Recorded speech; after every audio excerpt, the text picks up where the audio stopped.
안녕하세요. 김유갑의 경제부동산입니다. 구독, 알림을 하면 2시에 방송이 자동으로 뜹니다. 오늘 1시 터진 초대형 사건, 매수자 무더기 계약 취소, 미국발 더블 악재가 상당 기간 지속이 되면서 금리 인상이 지속될 수 있다는 소식이 전해오고 있습니다. 2023년에 경제 침체가 심각한 것으로 예상을 하는데, 여기에 인플레이션과 금리 인상까지 이어지면서 이른바 스태그플레이션, 늪에 빠지게 됩니다. 집값 폭락이 점점 커지면서 매수자가 계약을 취소하는 사례가 급증하고 있으며, 청약에 당첨된 사람들도 계약을 하지 않는 사태가 확산되고 있습니다. 유료 상담은 010-3999-8808, 제가 직접 매수 타이밍과 입지를 추천해 드립니다. 주말 전화 환영합니다. 오늘 1시 터진 초대형 사건, 매수자 무더기 계약 취소. 여기 보시면 자, 빌딩 부동산들이 있네요. 지금 자유의 신상이 추락, 바로 세계 경제 침체를 상징하는 사파입니다. 자, 볼까요? 100년 만에 최대 폭락.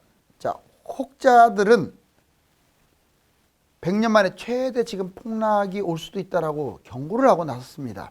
자, 보시면 왜 그러냐? 바로 이 코로나가 문제죠. 자, 코로나 거품. 그렇다 보니까 금리 변동성이 너무 심해. 항상 금리가 폭락했다가 폭등하면 문제가 돼요. 그리고 세계 침체, 세계 경제 침체가 심각하죠. 바로 이 세 가지가 지금 과거에는 있었던 일들이 아니잖아요. 정말 어마무시한 것들이 동시에 터진다. 자, 코로나 부동산 거품 2020년에서 21년에 100년 만에 최대 폭등을 가져옵니다. 경기 외곽, 지방, 못난 이들, 아파트가 아닌 비아파트까지도 다 뛰었어요. 안 뛴 게 없어요. 왜? 통화량, 돈을 무진장이 풀어버리다 보니까 무한 양적 완화라고 하죠. 그래서 집값, 주식, 모든 것들이 다 뛴 거야. 바로 이게 문제가 됐어요. 다 뛰다 보니까 금리가 인상되니까 어떻게 됐어요? 무더기로 떨어지고 있죠. 보시면 코로나 금리 변동 때문에 특히 이제 금리가 낮았다가 올라가 버리니까 박살 나는 거죠. 사상 초유의, 자, 물가가 0%대니까 이게 10%까지 수직 상승하니 세계 금리가 가만히 있겠어요? 세계 금리가 마이너스까지 갔고 0%대였던 것들이 다 5%대로 수직 상승하죠. 자, 무한 양적 완화, 바로 이게 문제였어요. 돈을 무진장이 찍어냈어요. 급격한 긴축 정책. 그러니까 돈을 찍어낼 때는 거품이 잔뜩 끼더니 긴축 정책, 돈을 수거하고, 자, 그 다음에 금리를 인상해 버리니까 아예 폭락을 해버린 거예요. 지금 현재 상황은 폭락의 과정입니다. 코로나로 세계 경제 침체, 2022년, 23년 약 2, 3년간 세계 경기 침체가 우려됩니다. 미국, 유럽, 중국 이런 핵심 3국이 경제 불안 위기에 놓일 수도 있어요. 복합 위기, 자, 물가, 경기 침체. 지금 물가 불안해서 금리가 계속 불안하고 경기는 계속 바닥으로 치닫고, 여기에 러시아 우크라이나 전쟁은 아직 끝날지를 모릅니다. 바로 이런 것들이 동시에 터졌어요. 100년 만에 어떻게 보면은 가장 큰 위기를 맞고 있다고 해도 과언이 아닙니다. 자, 지금 미국 소비자 물가, 생산자 물가, 바로 이게 모두 안정된 줄 알았더니 위험 수위로 다시 치닫습니다. 지금 당장 당장 세계 증시가 오르고 떨어지고 이게 문제가 아니에요. 이 물가가 어떤 영향을 줄지 이제 시간이 또 흘러봐야 하거든요. 보시면 소비자 물가 0에서 출발해갖고 여기까지 미국이 9%까지 올라갔다가 어떻습니까? 쭉 잘 내려오다가 6.5가 6.4로 횡보한 것은 아주 위험한 겁니다. 이게 계속 떨어지지 않은데 횡보. 우리나라가 지금 반년간 횡보하듯이 미국도 끝장날 수 있어요. 여기 보시면 생산자 물가, 얘는 여기 보시면 역시 이번에는 올라와 버렸어요. 여기 보시면 더 할 수 있어요. 마이너스까지 내려갔던 게, 마이너스 0.2였던 게 오히려 플러스로 전환. 생산자 물가가. 자, 무슨 말을 하려고 하느냐. 자, CPI가 됐든 PPI가 됐든 지금 미국의 이 양대 물가 지수가 아주 심각합니다. 그렇게 되면 금리 인하요? 오히려 금리 인상 안 하면 다행이죠. 벌써 빅스텝을 한다 안 한다 말이 많습니다.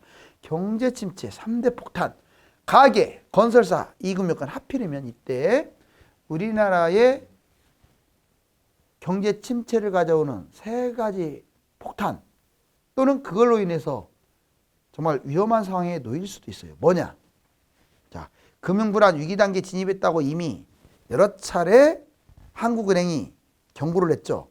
자, 경제 침체 3대 폭탄, 가계 위기를 첫 번째 일컫는 말입니다. 두 번째, 건설사 줄도산을 일컫는 말입니다. 세 번째, 이금융권 부도를 일컫는 말입니다. 뭔 말이냐? 가계 위기. 위기 요인은 집값이 폭락하고 있어요. 가계 자영업자 부채가 눈덩이처럼 불어났습니다. 다행히 최근에는 가계 부채가 좀 줄어들고 있는데 너무 높다 보니까 위험하다는 거죠. 자, 민간 부채, GDP 대비 2.2배. 특히 민간 부채는 가계하고 기업 부채인데 기업 부채가 기하급수적으로 늘어나갔죠. 어떻게 GDP 대비 2배, 2.2배 이건 심각한 겁니다. 자영업자는 무려 1014조라는 빚을 졌어요. 자, 영끌 한 사람이 무려 103만입니다. 작년에 꼭지에 잡은 사람들이 103만이나 돼, 집을. 다중채무자도 무려 423만. 여기저기에 빚진 사람들 423만이 주로 이금융권이나 사채 빚이 있다는 게 심각해요. 다중채무자들. 자, 건설사 줄도산. 위기 요인은 특히 이거입니다. PF 대출. 이 PF 대출을 그나마 해주면 다행인데 중단되는 바람에 건설사가 문 닫게 생겼어요. 고금리. 아쉽지만 고금리에도 받아야 돼, 지금. 미분양이 허덕거리고 있죠. 또 입주할 때 미입주하다 보니까 돈이 들어올 데가 없어. 자금 경색, 돈줄 막히고 원리금은 미납. 자, 미분양이 그래서 지금 급증하고 있어요. 7만까지 올라왔는데 이제 10만 가는 것은 초읽기.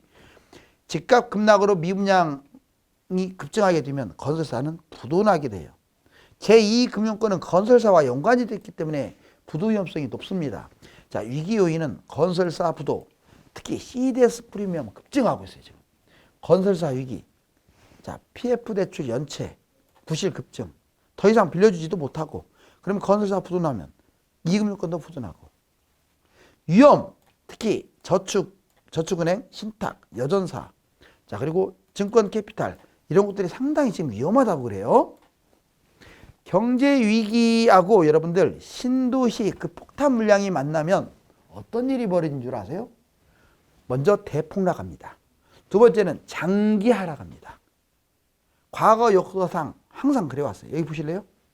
자, 90년 일본만 잃어버린 30년이 아니라 우리나라도 잃어버린 10년이 있었어요. 보시면 일본발 위기하고 일기 신도시 물량 폭탄이 더해지니까 집값이 이렇게 추락하는 거 보세요.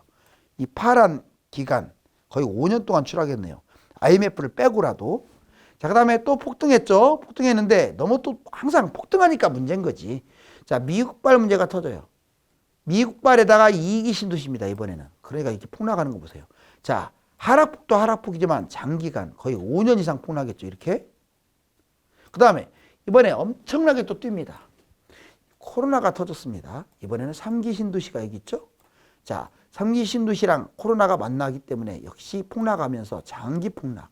지금 뭐 올해 뛴다 내년에 뛴다 저도 그 얘기는 하고 있지만 이 원칙대로라면요 앞으로 5년 동안 안 뛸 수도 있어요. 2023년 대폭락할 것들. 자, 지역별로 아주 최악인 것들. 아무튼 10년 만에 최악 버티던 곳들이 위험합니다. 즉 지금 이 시점에서 가장 위험한 게 뭔 줄 아세요? 많이 떨어진 것은 덜 위험해요. 근데 버틴 것들이 위험한 거예요. 버틴 것들. 역으로 말하면 지금 내 집이 버티고 있다 그러면 팔아버려야 돼요. 많이 빠진 것들은 솔직히 안 팔아도 되는 상황이 됐고. 이걸 보면 지역별, 가격별 종합 보자고요. 2023년에 많이 폭락할 곳들. 먼저 지역별로 전국의 위험한 곳.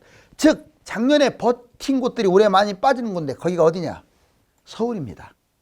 서울은 상대적으로 경기도나 인천보다 덜 빠졌어요. 부산입니다. 부산은 이제 빠지기 시작했어요. 창원 이런 데 다 마찬가지. 중소도시들이 해당되죠.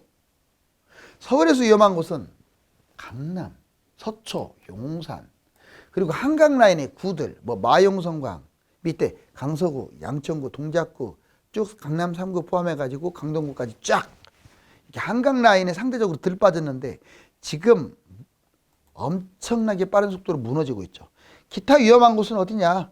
분당 위험합니다. 분당 버티고 있었어요. 지금 막 빠지고 있죠. 위례도 많이 빠질 것 같고, 부산은 해운대, 수영, 남구, 바로 제가 위험한 거 다 찝어드렸습니다. 이게 올해 많이 빠진다고요. 가격별 작년에 많이 빠진 40% 하락한 곳, 작년에 30% 하락한 곳, 작년에 20% 하락한 곳.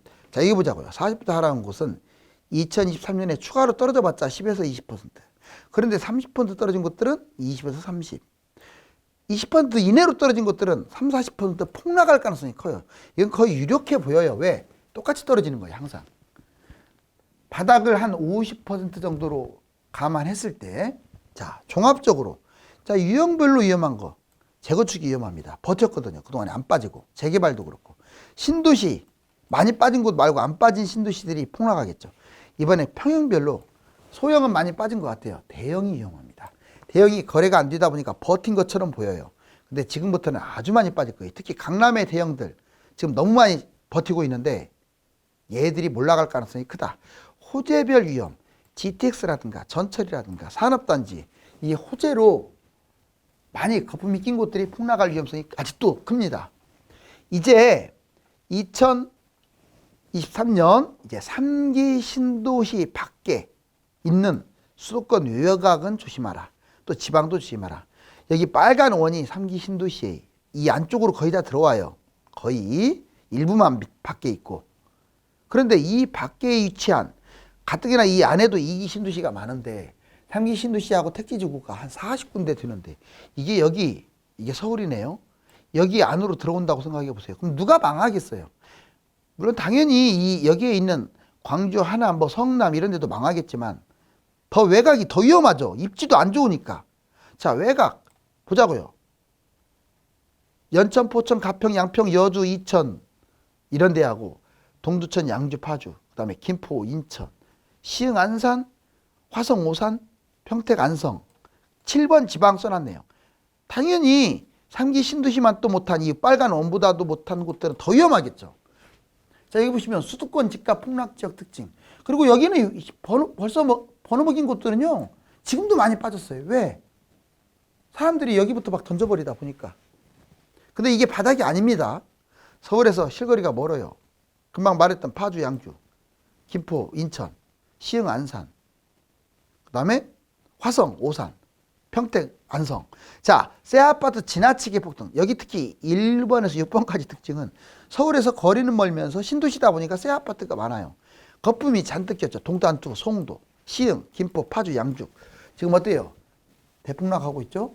3기 신도시와의 경쟁에서 밀립니다. 그리고 물량 폭탄, 인구 감소, 최대 피해 지역이에요. 집값 폭락 후에 회복도 안 될 수도 있습니다. 지방은 수도권 외곽보다 심각. 그래서 제가 7번 지방을 써놓은 거예요. 이제 부동산 반드시 알아야 할 사항들. 매도자, 매수자, 분양.